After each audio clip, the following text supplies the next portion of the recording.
Zilla, how's this third round playing out? Michael Series, we must have a winner. Oh, look at to score. That was a pretty close first couple rounds. knee there from Zilla. Jumping knee there from judges, scoring a 10-point must system for this. Referee said no. Fires out the front kick. Nice hook and a spinning heel kick from Momotaro. But Zilla will see that one coming from a mile away. Thumping right roundhouse kick. What's the one thing the best defensive fighters have in common?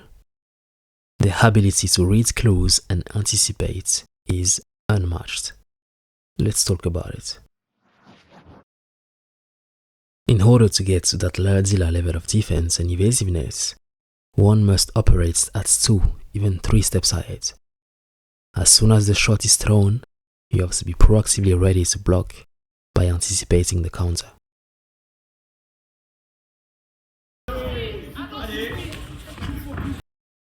Before the shot is even thrown, already have your defense ready.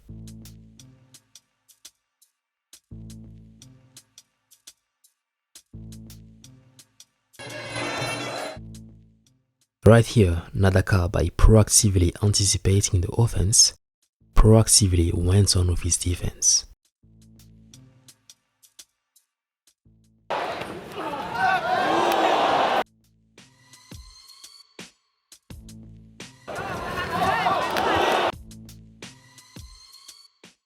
Superlag and Panpayak know each other, so in that sequence, each kick thrown were anticipated and ready to be defended. It's the same concept applied in the following clips. In his boots, instinctively knows a punch is coming, thus he already has his defense prepared, rolling with the punch and having his guard up and ready.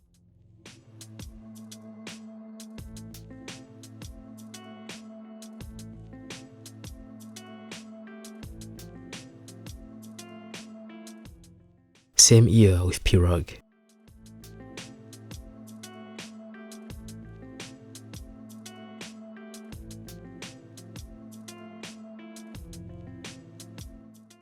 Floyd in the following clip is reading every clues and movements in order to pull, counter, and anticipate the ops counter. That's defense. Phenomenal talent, just there. See the slightest move Marquez makes, Mayweather senses it. Same concept applied here by me. I'm proactively anticipating the shots by having my guards up. It also acts as a reminder to keep your guard up. It is a dangerous sport and I will argue it's important to stay alert. I'd rather be overguarded than underguarded.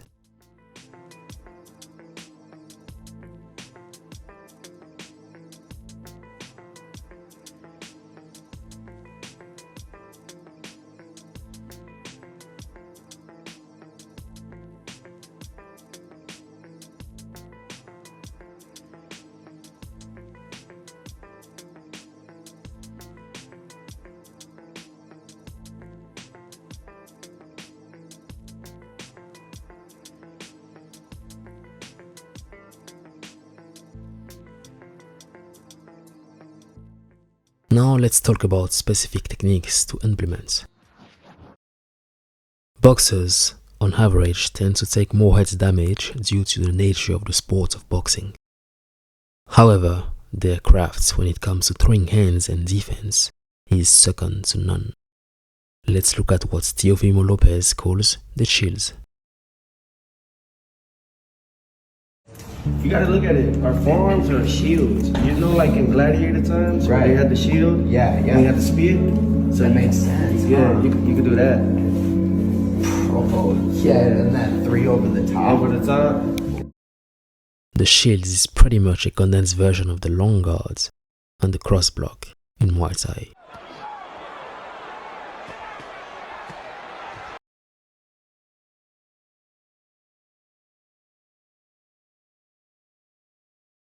Misses the right, Cooper lands.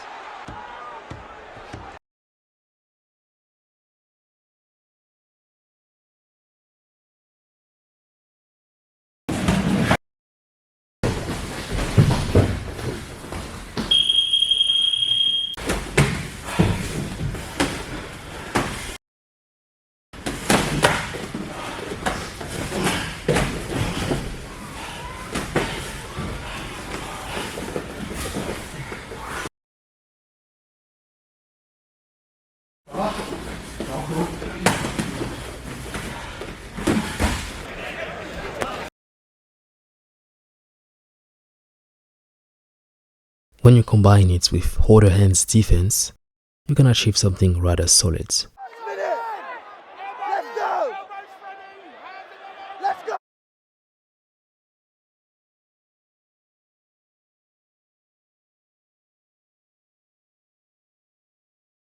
When you get creative with it like Yuki Yosa, it's even stronger.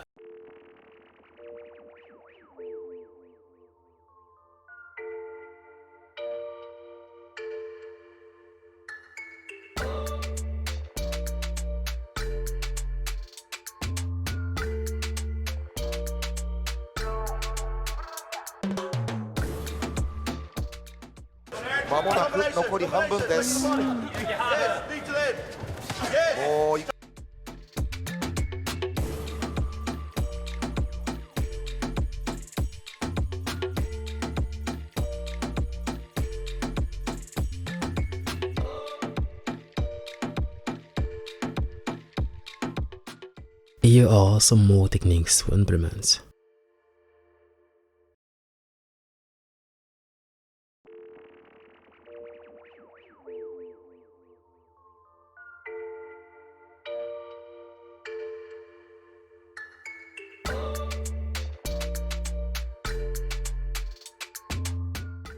These again come down to your timing and your ability to anticipate.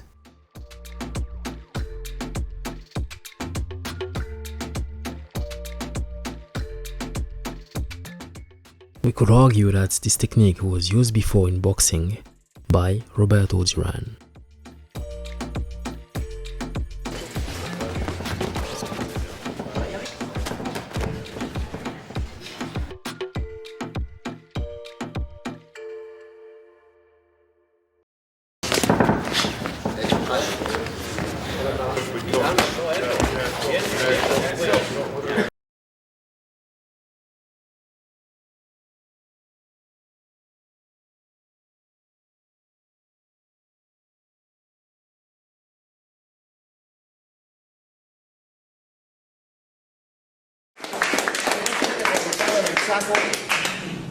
Practicarlo con el saco y practicarlo con otro par y pensar lo que están haciendo. That's things you learn over time, hitting the bag and practicing with the opponent. Always, thinking ahead, planning your moves. It's not just throwing punches for throwing. You gotta think, and you gotta see always the hands of your opponent. No practicar por practicar.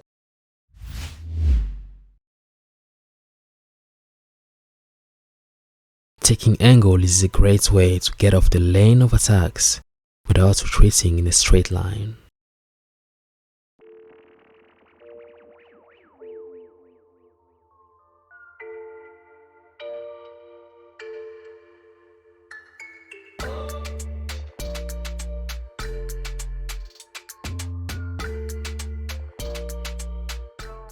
Have you ever wondered why the best evasive fighters often parades with the hands slightly down? I believe the more you get your eyes recognizing all types of movements and patterns, the better suited you will be to avoid all types of shots. It's like he's reading Momotaro's mind. He's just a few steps ahead of him like a world-class chess player would be. He's just too many steps ahead.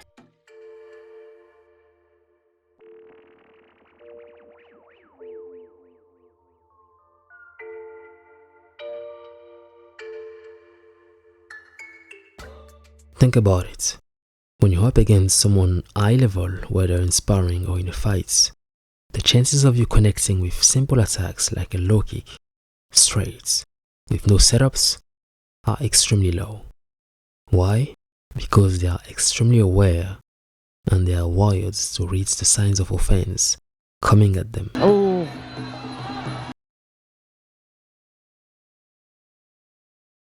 Again, it's counterintuitive, but some of the most aware fighters are often those who tend to fight hands down. In sparring, they walk on their eyes more often, and in doing so, their reactions, reflexes are constantly challenged.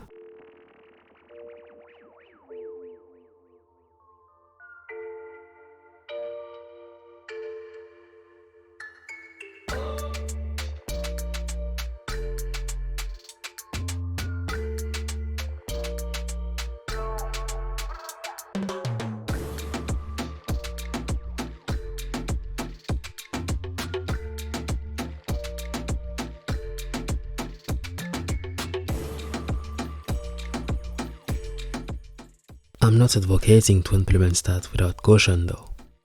But sparring should be your playground. Try it out, get comfortable with it, and you might see the changes in your defense and reaction times. Finally, the calm state.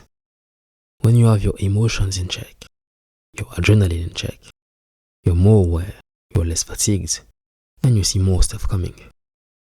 You build awareness and anticipation. T'as gagné? J'ai gagné, j'ai remporté la victoire. Malheureusement, j'ai pas pris la ceinture, mais j'ai remporté la victoire et j'étais très content. Mais par contre, avant le combat, j'étais pas stressé du tout. J'étais vraiment calme, comme si c'était un sparring, tu vois. Premier round, ça s'est bien passé. Après, on était dans le coin. Mehdi me donnait à boire. Tellement que j'étais pas stressé, il m'a donné de l'eau tiède. Je lui ai demandé, t'as pas l'eau froide? On that Floyd's level, you are so aware. You can have chats with the commentators ringside.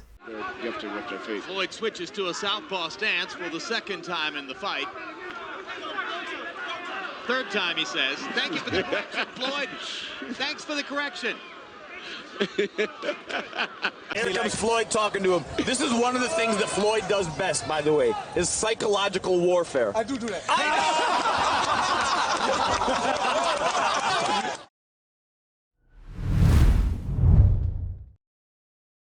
I hope you liked the video. I am concocting a fight IQ guide that will make your intelligence for the game next level. Let me know if you'd be interested.